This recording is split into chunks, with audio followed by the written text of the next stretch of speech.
el presupuesto general de gastos de la nación y cómo impacta luego en el sector privado. ¿Cómo estamos en la economía nacional? ¿Cómo impacta favorablemente cuando baja el costo del combustible en otros servicios y productos? Para abordar un poco la proyección que tenemos para este año y para el próximo, estamos con Diego Sosa, analista. En Paraguay siempre desde la economía política es un gran desafío lo que es, por ejemplo, la generación de empleo. Por ejemplo, la pobreza total, según el Instituto Nacional de Estadística, el INE, ¿verdad? Arroja un 24,7%. El desempleo en Paraguay ronda del 6,5 al 7%. ¿Eso qué quiere decir? Que yo le divido en tres tópicos principales que el Estado debe abordar desde el punto de vista de la precariedad laboral. El Paraguay debe existir un trabajo interdisciplinario, interinstitucional entre el Ministerio del Trabajo y el Ministerio de Economía de manera a diversificar lo que es el mercado laboral. ¿Eso qué va a ayudar? Va a ayudar en dos aspectos principales: a mejorar el salario en general, porque hay un gran problema salarial, una precariedad salarial en el Paraguay que repercute en el estilo de vida y en el mejoramiento de la calidad de vida de las personas, y al mismo tiempo la oferta laboral. Y aquí me detengo en un punto importante al hablar de oferta laboral, directamente va vinculado a la educación. Y eso tiene que ver con las empresas. Muchas veces las empresas, el sector privado, su gran reclamo es que requiere una mayor profesionalización de los recursos humanos. Tenemos una deuda pendiente en educación que eso impacta en el acceso al empleo y también a la igualdad de oportunidades. Entonces, por eso decía que acá tiene que haber una mayor presencia estatal en lo que tiene que ver en otorgar a la ciudadanía de los insumos necesarios: educación, salud y un marco. Yo siempre le llamo como dibujar la cancha. ¿Por qué? Porque los empresarios quieren también previsibilidad. Los empresarios y los inversionistas, que es otra parte importante que yo siempre hablo, de que para que nosotros tengamos se habla mucho del clima de inversión en Paraguay. Para que ese clima de inversiones se conquiste efectivamente, todo país debe tener dos o tres aspectos importantes. Uno es la previsibilidad jurídica. ¿Qué quiere decir eso? Que el Poder Judicial, el órgano jurisdiccional, tiene que impartir justicia previsible, o sea, hacer cumplir las leyes para que los inversionistas y el empresario quieran invertir en Paraguay, y al mismo tiempo la educación y la infraestructura. Imagínense que tenemos una de las represas más grandes del mundo, tanto Itaipú como Yacyretá, pero, por ejemplo, fábricas electrointensivas no se instalan en Paraguay por el problema de transmisión de energía, en los cortes que tuvimos en estos días en particular. O Sí. sea, son problemas estructurales que Paraguay tiene que empezar o no empezar, sino que a través de políticas públicas fortalecer esos aspectos y mirar más hacia un país industrializado. Doctor, Nosotros estamos muy acostumbrados sí. a ser un país importador, exportador de materia prima, y tenemos que ser como otros países como Holanda, Suiza y otros países de la Unión Europea que introducen valor agregado a esa cadena productiva, que eso Doctor, va a redundar en beneficios, sí. tal cual, doctor. Ya mirando ese relacionamiento con el mundo, ¿cómo hacemos con el contrabando? Porque tenemos contrabando de combustible, de azúcar, de pollo, de aceite y otros productos, principalmente de Argentina Sí, y también otro sector de Brasil.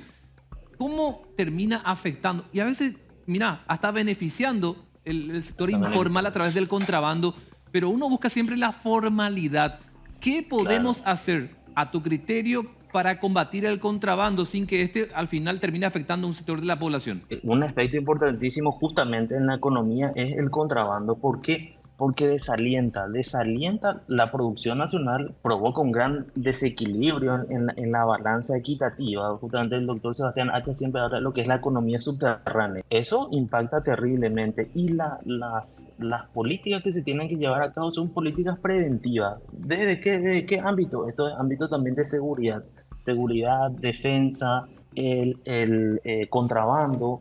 Empezar a invertir más en tecnología, en controlar nuestras fronteras, hay fronteras secas, kilómetros de fronteras secas, que ahí requiere una inversión en tecnología y en recursos humanos calificados. Y como siempre digo en todos los aspectos, poner de moda nuevamente la honradez y la honestidad en el ejercicio de la función pública, principalmente de parte de los funcionarios públicos, que son los que tienen que justamente ejercer ese control jurisdiccional, ese control de seguridad.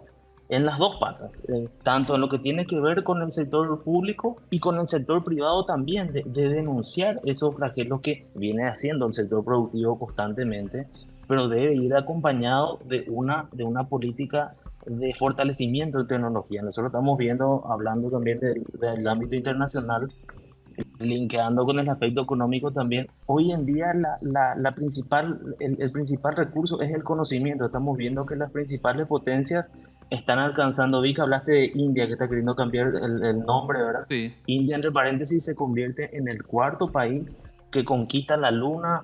Ayer sale un nuevo lanzamiento al Sol, van a hacer estudios del Sol, ¿verdad?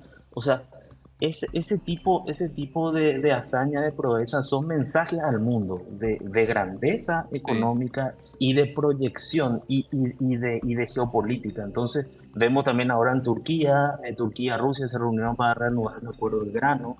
Eso también impacta en lo que es en las cadenas de suministro en el mundo, en África, acá en Sudamérica, en Europa principalmente, porque la mayor parte del grano va a Europa. Entonces, vemos como todo en el mundo tiene que ver con la economía. Las relaciones internacionales y las relaciones de los estados se basamentan siempre en intereses. Tal cual. Siempre es esos intereses. Doctor, Lo mismo ya, la cumbre del G20 la semana que viene. Vamos a tener la cumbre del G20 en India, en Nueva Delhi, quiero decir.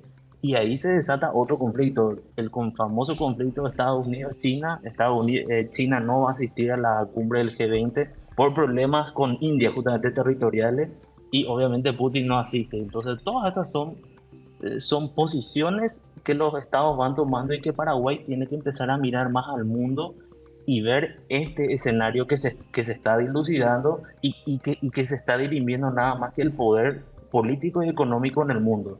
Y Paraguay no puede estar afuera. no, tal cual. Me queda prácticamente un minuto, doctor, pero quiero aprovechar Sí. lo que queda para consultarte.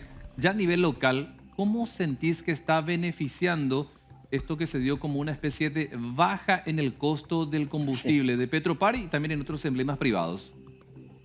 Bueno, bastante bien, porque más que nada son mensajes políticos. En algún programa contigo hablamos anteriormente ahí en América de que la política son ritualismo y símbolos. Y estos son símbolos que está arrojando el gobierno, mensajes políticos de proactividad, de gestión política y de gestión pública. Y bajar 600 guaraníes en una semana, 10 días de gobierno que ellos estuvieron teniendo al principio, son mensajes significativos, en este caso desde Petropar, de la gestión del señor Eddie Arias, ¿verdad? Entonces, impacta positivamente. ¿Por qué? Porque en la baja del combustible tenemos que recordar que incide en la estructura de costos y impacta finalmente nosotros, los consumidores finales, a la hora de adquirir un bien o un servicio, que todo eso va precarizando la adquisición de un servicio.